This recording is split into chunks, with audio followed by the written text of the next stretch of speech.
Welcome to After 40. I'm so excited to share this session with you today because I have Corey Bearak with me. And Corey Bearak is a seasoned attorney and government and public affairs counsel based in Queens, New York. And for almost 50 years, he's blended public service and legal strategy to help public officials, unions, businesses, and nonprofits navigate complex policy and media landscapes. Corey's been involved in communities long before it became the talk of the town, where people are talking about how important it is to connect and become involved in your community. There's been so much talk about things like social prescribing and connections and community that can be of service to individuals. And Corey has been involved in this longer than some people have been alive. So I'm thrilled to have this amazing expert here with me today. Welcome, Corey. Thanks, Deborah. I appreciate the opportunity to share. Well, I have a couple of questions for you. You have spent almost 50 decades shaping public policy and building local organizations. What role has community played in your own personal fulfillment, especially after 40? It's interesting. Obviously, it's staying connected and the relationships you build sometimes in some cases, turn social as well. And it's nice when you can blend in that way. I think that's the one thing. And I've always been about making a difference and, you know, I've felt always working with community gives you a certain grounding and it gives you a base that you're not just out there for yourself, but by showing that you're working in coalition with others, there's people who share in those goals, whether it's because you convinced them or worked with them to develop it, as the case may be. But when you're working in tandem with others, you're in a stronger place to make things happen because when people are responding, they're not just responding to you. Sometimes your reputation helps and people want to maybe will open a door to you or be willing to listen to you. But knowing that there's others who concur with that point of view, with that policy proposal, with that reform, uh, it helps the chances of making it happen.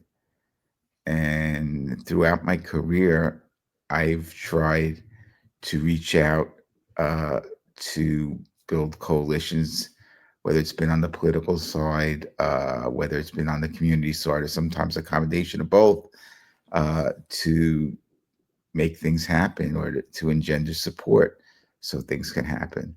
And sometimes they happen soon. Sometimes it's a process and it can take years and years and years, but you don't let go. I talk about it as every good idea finds its time. Oh, that's a great saying. And that's so true. Things don't always happen immediately. And that takes a special person to be able to ride something out that feels like it could be impossible in the beginning. Is there any example of one that feels the most exciting to you? One that maybe took a while, but really, ended up being something bigger or better than you thought it would be? Well, I don't know about bigger or better, but a case in point was when I was first got active. Police response times in my community were always horrible, and and part of it was uh, a reflection of the fact that the geography of the community and the police precinct area was just too large geographically to cover back and forth. Essentially, the running from like the to almost Kennedy Airport in the south to North Shore Towers in the north, hugging the eastern border of Queens. So people who can envision that see it's a big geographic area, if you will, and you're talking about something that you traverse on a highway, in 25, 20, 30 minutes in some cases. So imagine throwing in local streets. So obviously, police response times to crimes in progress just weren't working. And as I got in government, there was an opportunity to require the publication of those response times across the city. And using that ultimately made a case to create a second precinct uh, for covering that community. And eventually we finally got it. We're talking about something that dated back to the 70s when I was just out of college. And now, uh, almost 40 some odd years later, we were close to getting something funded. It got funded. And then when we had the people, when there was a movement to defund the police, that became a misguided casualty of the budget process. And we had to fight again in coalition to get it back in and funded, which we did. And we had the opening uh, towards the end of last year, and it was a really wonderful uh, experience to see. And the interesting part about it is that the physical new precinct was not in my neighborhood; it was in the southern portion of the community, if you will. So we're working in tandem, and the demographics of my community are not the same as the community where the precinct is. So you had uh, a diversity of demographics, if you will, of populations um, working together. And, there's other examples of doing that, but I think working in coalition like that is just a wonderful thing. So, I mean, that's just one thing that I can point to because it shows an example of that and also of persistence. So tell me, what was the police response time, more than 40 years ago, and what is it now? Has it increased? Has it decreased? Well, that's what we're hearing. I don't have the firm numbers now, but, we were talking about significant, more than 5 minutes. And sometimes that time was not even counting the time somebody places a call, goes to the 911 system before a car is actually dispatched as well. So it was significant. You need to be within a couple of minutes for it to make it even sensible. And if there was only one car on a tour overnight and they're all by the airport, they're not going to get to where my community is uh, to even make a difference. So now you're So basically if you cut the patrol area in half, if you will, those cars are going to be, more likely to get around and so respond. most people complain about things. They'll say, "Oh, I don't like the police response time." And they'll talk about other things that bother them, but they don't know that they can be change makers. And that obviously change takes time. And I love that you, first of all, have your Mets hat on, which represents Queens.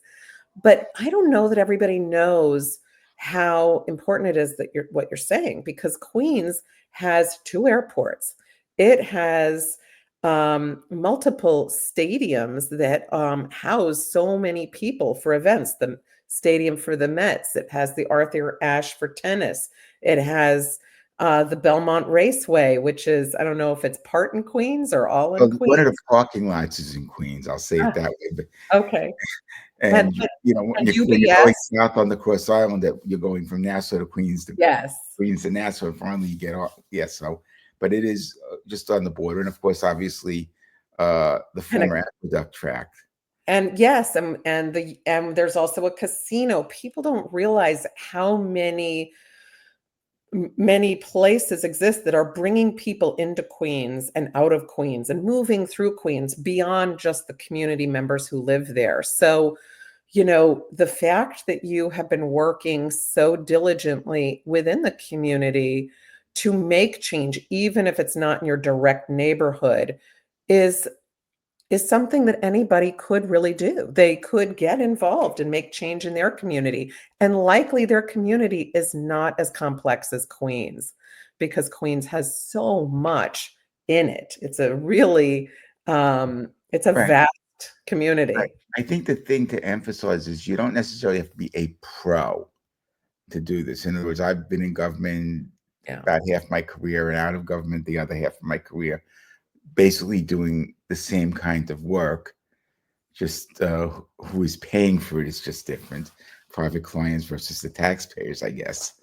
Um, but you don't need to be the professional. You can work with people who are more professional about it, but you don't necessarily have to be the professional. When I think of a time when I was in government and a neighborhood in New Hyde Park along Langdale Street, there would seem to be a lot of accidents and the like, and it was this street, maybe a quarter of a mile or less, just west of Lakeville Road, which was a major artery. So it became like a through street, and there were like no stop signs the whole length of it. And this group, community members got together on their own. They weren't really even involved in their local civic, and they coalesced and uh, did petitions and all that, and went work with the office where I was the chief of staff and counsel to the council member. And eventually, where there were no traffic controls, the length of that strip, a number of traffic controls, four-way stop signs, and the first of its kind, what's called a rest on red traffic light, where it was burning red at all four sides, and then you get there, and then it will change to let you go. Mhm. It was the first of its kind anywhere in New York, maybe even in the country, I think. Wow. And so they weren't necessarily sophisticated on their own, but they worked with my office, and I gave them a lot. So they were, let's say, the energy and the persistence, and then working with their local elected official uh, Yeah. and the staff, they were able to get all these things to happen over a short period of time, and that strip became safer.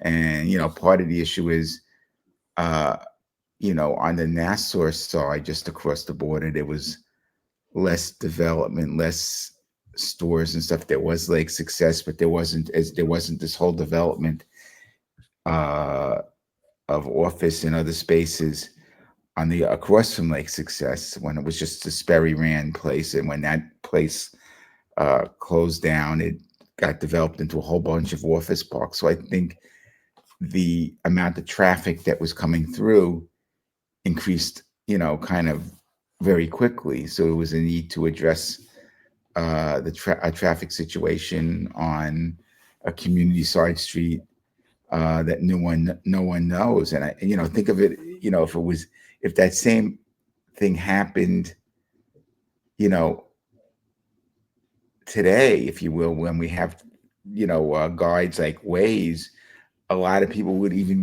be more, Yeah.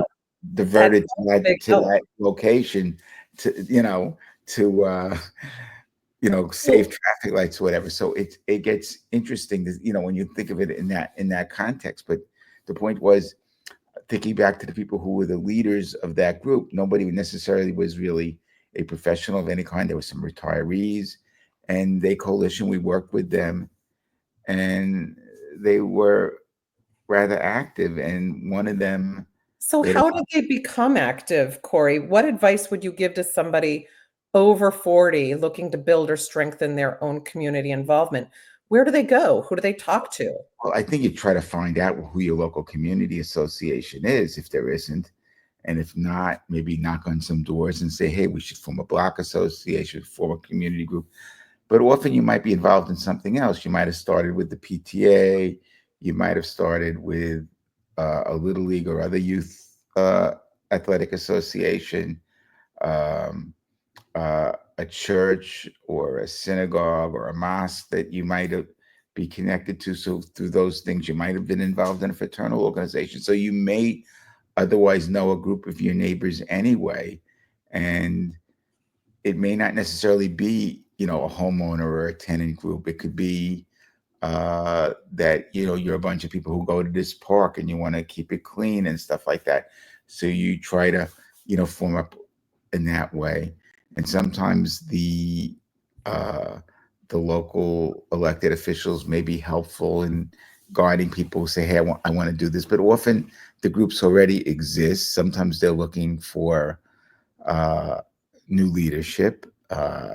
You know, Oftentimes the civics have retirees running it, maybe because of time, but they might have not, some of them might have been working professionals or just workers um, when they started out, but they can't get that next person to come up. So it would be nice for other people to step forward. It's an interesting call because sometimes people don't want to devote the time, but they'll complain about what goes on. Yeah. And, you And know, that's tricky, Corey, for people because I think a lot of people don't realize how connected they really are. Like you mentioned, religious, faith-based organizations that are in our communities that people may be involved in, but not really plugged in or connected, or PTA or sports organizations, even the local gym, the Rotary, all of those organizations that are right there in a community. And, it can be frustrating for people who say, I wish that the traffic would change. But if they knew they could just plug in so easily to some of the local right. organizations. But I think also the change that sometimes happens, like Queens is a very much, a series of neighborhoods where there's a lot of change in terms of new communities, new families coming in, maybe from different ethnicities. And usually like when one person comes in from one background, others kind of follow. And they may not be used to organizing in a typical civic or block association way. They may want to form as their ethnic community. And there's nothing wrong with that, too, if that's a way of organizing Yeah. and working for the community. And when I was forming with my friend Sean Walsh the Queens Civic Congress, which was a borough-wide coalition of all the civic and community groups, we talked about maybe reaching out to those parts of Queens where people were organizing by maybe their native country or other ethnicity basis, because if that's how they were organizing, at least they were organizing for their community. Yeah. And we talked about that. Our successors in the organization never followed through with that, but we had actually amended our bylaws to allow that kind of association in, because the idea is to try to be representative. Yeah. And but it's something to be mindful of. It's how people uh, come together in coalition, to gather in community varies, and you have to adapt to that when you reach out. And So it do just, do you do you yeah, think, you're talking about bringing people together in really complex ways, and not all communities have that same complexity, but all have the need to come together. So how does being rooted in community influence a person's sense of purpose or even mental health as we age? Do you think that there's an impact on that beyond, changing policies or ways that communities work? Do you think that it has a bigger influence on a person? I think that they know that there's somebody to look in for them.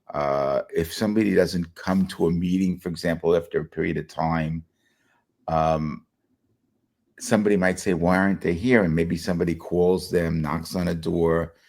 God forbid somebody is ill or worse or fell.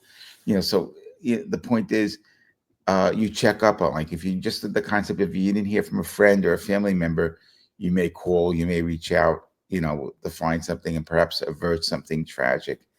And I think about it.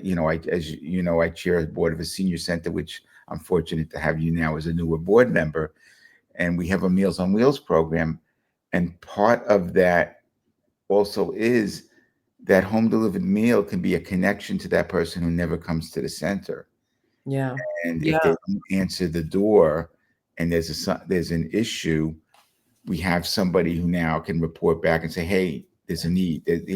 And so so it's not just the meal; it's the contact. So I think I use that as just one example, but um, when you You come to bring up a the good point where point with You bring up a good point with that, Corey, and that is that partake of things that are available to you in your community, because you don't just have to go in and lead to make change. Everybody who, is a part of that senior center and who's receiving meals is then woven into the community. So people are looking in on them without even. right, but even the people who come to the center, they're exposed to opportunities and what, there are people who may not have needs or rather self-sufficient.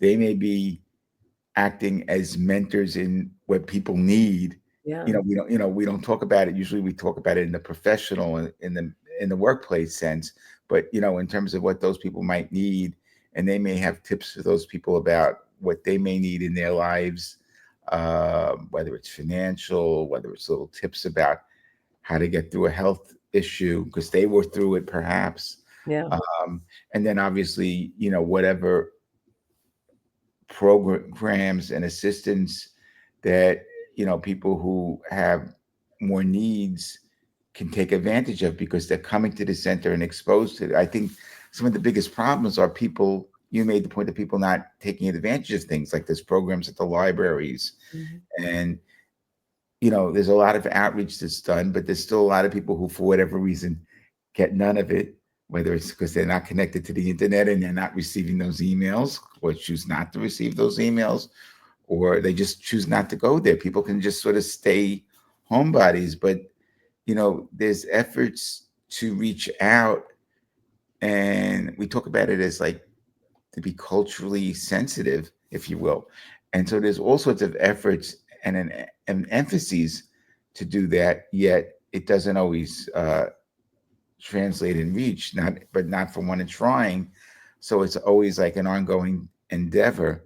And, it's important that those who are aware of things, certainly share it. And the other side of it is trying to figure out where do those people go, so you may not just go to a civic association. You may go to faith-based leaders to get a word out about something. And so it's that kind of dialogue and outreach that you always need to look to do and to have those relationships, to have Rolodexes, to work with others. I think about it. My daughter works for the American Jewish Committee in a role in their New York office, and she often has to reach out to others. And she's able to reach out to me and to say, "Dad, who do you know in this area?" And not just in the political and public office sphere, but there could be connections. Even though I'm Jewish, there can be connections I have with clergy or leaders in other communities, for example, that I'll make introductions for her that she can make use of. One of our fellow board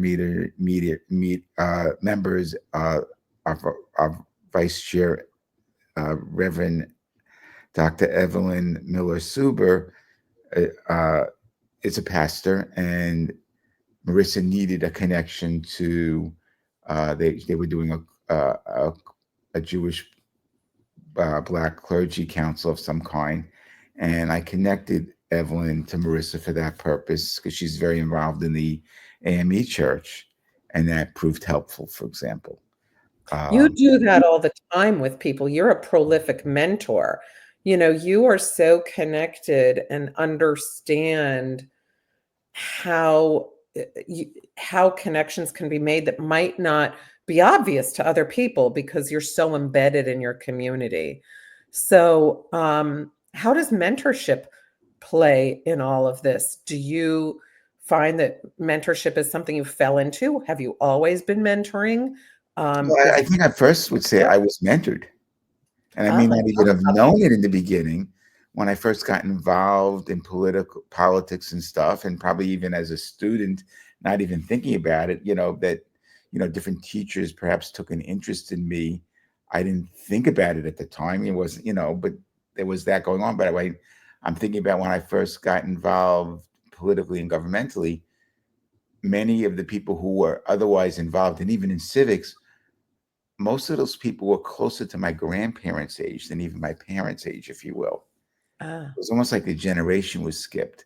So me coming along and looking to be active, they were more than willing to share of information, perhaps even share what I used to call war stories. In other words, things. So hearing those stories, maybe I will avoid making that mistake that somebody else made because I had that history and that analogy shared with me. So I understood things, for example, that I'll tell others about, how to work through people instead of maybe going around them, respecting existing lines of communication so somebody doesn't get upset, as simple as that. But so, those kind of things were rather, I think, helpful. I didn't, just people were willing to help. The press secretary when I was working for the Department of State between college and law school, and New York State Department of State, the press secretary gave me some guidance when I was trying to do some press things for one of my community things, for example, and I picked up on that and was able, over time, to have uh, a media aspect to my career, even though that wasn't the main thing. But I have found that I was always dealing with and have a relatively robust Rolodex of people in the news media. yeah. And what's interesting about it is, some of the people who I was starting out with, let's say when I was working early in government and they were at City Hall, some of them are in significant places at a higher level, all across the media, including on TV and stuff. So it's interesting, and those relationships stay on. You still stay in touch with them, even if not social, but you're still staying in Mhm. touch with them. And if you sent them an email or called them, they will pick up the phone and respond. So it's interesting in that regard. What you're basically saying is that for you, mentorship has been organic. And you have never used it as something reciprocal. By you saying, you stay in touch and you keep those connections going so that later you may call upon that person, they may call upon you, but that remains consistent. For you, the one thing I'm hearing is how important connection is. You don't just call and say, "Hey, can you do me a favor?" and you're done with that person. You're developing your connections in ways that are richer and deeper than that. The connection or the ask may not happen for years. Yeah. And that's the beauty of it. And sometimes you're not even making that ask for yourself. Somebody we know rather closely, I'll not out the person by name, but you can think of that person rather, not a young person, if you will, had an issue with a motor vehicle. And I was able to go to somebody at the Department of Motor Vehicles in a significant position who knew exactly how to help solve that quagmire. And I've never had to make that ask for me. Right. And as I remember it, this person at one point reached out to me on LinkedIn to connect or something like that. So that's how I developed the relationship with this person, kept it up. And lo and behold, when somebody had a crazy problem, it became a lot easier to deal with. And I don't know if that person didn't know me, how they would have got around to fixing it. Right. And that person is an accomplished person. And You that's know, what's interesting about it. You can be really uh, well versed, rather accomplished, successful, knowledgeable in your tunnels, if you will, in your spaces. Yet in another space, you can be less than a novice. yeah, And yeah, how do you know enough to know to negotiate that issue and find the help, build the relationships around that? Uh, so, you can't just say I'm a generalist or something like that. It's a question of sometimes knowing where to go and get help. In other words, I may not be the person to fix the wiring in my house. I may know a little bit about it. I may be reluctant to deal with it, even what little I know, just because it's electric and I may not want to touch it. But there's people I know I can call on. And at the same time, those people might reach out to me for the stuff I know. Yeah. And so, That's lateral mentoring. yes, it is So lateral that mentoring. is something that you, when I have watched you, you embody that.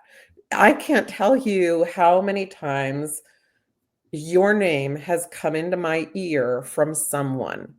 And, I don't go and tell you all of this, but your name comes into my ear because people will say, oh, Corey knows that. Corey knows how to fix that. Corey knows somebody who knows about that. Corey, Corey, Corey. And it's because you are at the center of what is like a spider web of connections that are Yeah. really lateral in many I've never ways. used the word spider web, if you will. I've often talked about concentric circles. That's how I've thought about it. That even when I was in high school, I thought about it, that I was involved or connected to a lot of groups and different people, but there would be people in one group who would have nothing to do with the people in the other group. Yeah. But I was what connected with them, and they would probably never be in the same place unless I had a gathering that I called, for example. Yeah. Uh, Yeah, and there's like that saying, the 6 degrees of Kevin Bacon, but it's like 3 degrees of Corey Bearak if you're anywhere near Queens. You have your hand in so many different circles. I like that visual. And other people can be like you too. I think that, I hadn't heard about anybody having the connections that you have that are not for personal gain, that most people will say, I'm going to gather a Rolodex so that I can promote myself in some way without making change. Your connections are for making change. And it's unbelievable. I think that if people can approach life from a civic minded or servant minded way of being, I see how you really have so many people thinking so well of you. People will do whatever they can for you, and are there thinking positively about you because you have been there in the community for others in so many different ways. I think that you embody what it's like not to be in a reciprocal relationship, but in a connected relationship with others, even when you're trying to make change.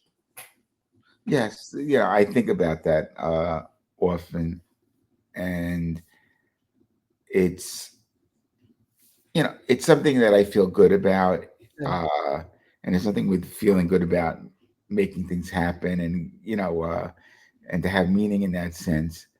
Um, but the interesting side of it is you can be this wealthy person like Bill Gates, and now you're at the pinnacle of your career, at the end stage, you're giving away all this money and stuff, and that's okay too. And so it's so on the other hand, could I have been somebody like that, and then did it in a different way? There's so there's all sorts of different ways of helping, and to some extent, in my case, it's my time, more or less, my time and Oh, expertise, more than my personal wealth, if you will, that yeah. I'm offering up. And sometimes some people are more interested in, chasing the checkbook, if you will, uh, than that Well, there are resource. 3 ways that we can be generative, and generative is something that we're built to do, which is to give back to others, right? And the 3 ways we can do that are volunteering, philanthropy, and mentoring.